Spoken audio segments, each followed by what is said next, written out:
Hello guys, welcome back to your #1 agricultural and agribusiness YouTube channel. My name is Lawa Olushola, and if you are watching for the first time, this channel is dedicated to promote sustainable and profitable agriculture. And if that is exactly what you've been looking for, kindly click on subscribe button to have access to more of my videos. Thank you so much. So on today's episode, I want to talk about a very important thing, and I'll be talking it from the angle of plantain farming. I want to talk about the factors that will determine the best spacing for you to use on your plantain farm. Yeah, the factors you have to consider before settling for maybe 2 by 2, maybe 2.5 by 2.5 meter, maybe 3 meter by 3 meter, because these are the 3 major spacing we use in plantain farming. So after this video, you'll be able to know the best spacing for your farm. So guys, there are 5 factors you have to consider before settling for any kind of spacing, whether 3 meter by 3 meter, whether 2.5 meter by 2.5 meter, whether 2 meter by 2 meter. So you don't just say, okay, this is the spacing I want to use. Now, the #1 factor you have to consider is the plant height. The sucker you are buying, what is the height? As in, normally we have different type of variety of plantain. We have the force on, we have the elephant giant, we have the hybrid, we have the French on. So there are a whole lot of things, and each of these variety, they vary in the height. Like elephant giant now, it will grow very tall. Some will have intermediate height, and some will have a very short height. So you have to know the height of the variety you are planting. If you are planting a very tall variety, don't go for 2 meter by 2 meter. Just go for 3 meter by 3 meter, because by this way you will be avoiding overshading, and each of these plants will have easy access to sunlight. So if you are planting short variety, you can go for 2 meter by 2 meter. That is understandable. They will not be shading themselves in any way. But if you are planting tall variety, you don't have any business closing up the gap.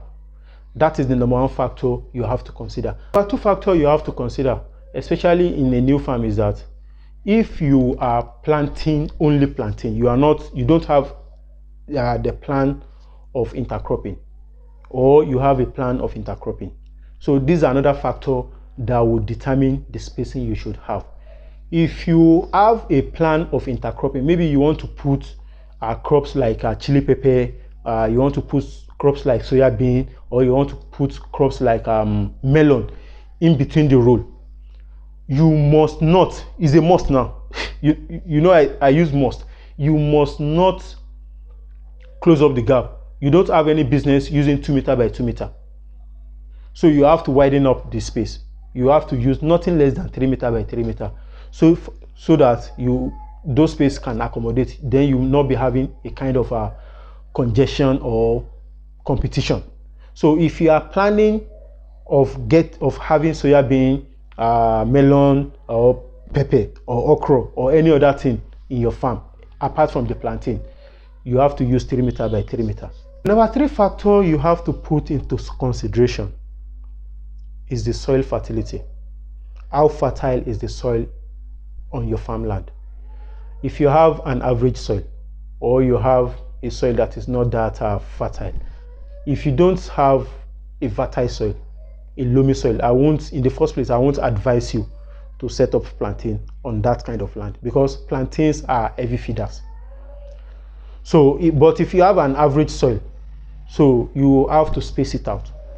You have to use 3 meter by 3 meter, because the land, the nutrient is not that rich, and it will not be able to sustain higher population because the shorter the gap, the higher the number of plantain you'll be having, and the higher the number of nutrients they will be taking from the soil. So if the soil is just an average soil, use 3 meter by 3 meter.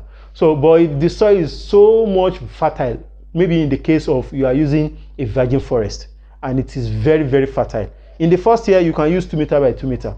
You can populate it, then because the soil fertility and the nutrients will be able to take it, and it will produce massively for you. But if you have an average soil, you don't have any business closing up the gap using 2 meter by 2 meter. Use 3 meter by 3 meter, so that the nutrients will be enough to go around.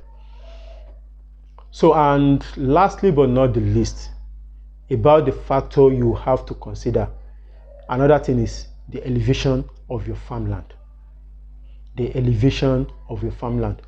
Just for example, if your farmland is somewhere that the elevation is a bit high, you know, the higher it goes, the stronger the wind. So now, in such a situation, you have to use a kind of spacing that is a little bit tight, 2 meter by 2 meter or 2.5 meter by 2.5 meter, because this in a way will reduce the impact of the velocity of the wind. If you space it out, there will be the impact of the wind will be much higher than when you close the gap. So that's another things. These are the things you have to consider. So if you see me suggesting 3 meter by 3 meter for some people, suggesting 2 meter by 2 meter for some people, these things are based on factors like this, and some other factors. So with this, I've come to the end of today's topic, and I hope you got value one way or the other. If you actually got value from this video, kindly give it a like, share with your friends, and if you have any other question concerning this topic or any agricultural topic, drop in the comment section or message me on the number showing on your screen. Message me on WhatsApp. Thank you for your time, and see you on my next video. Sheshe.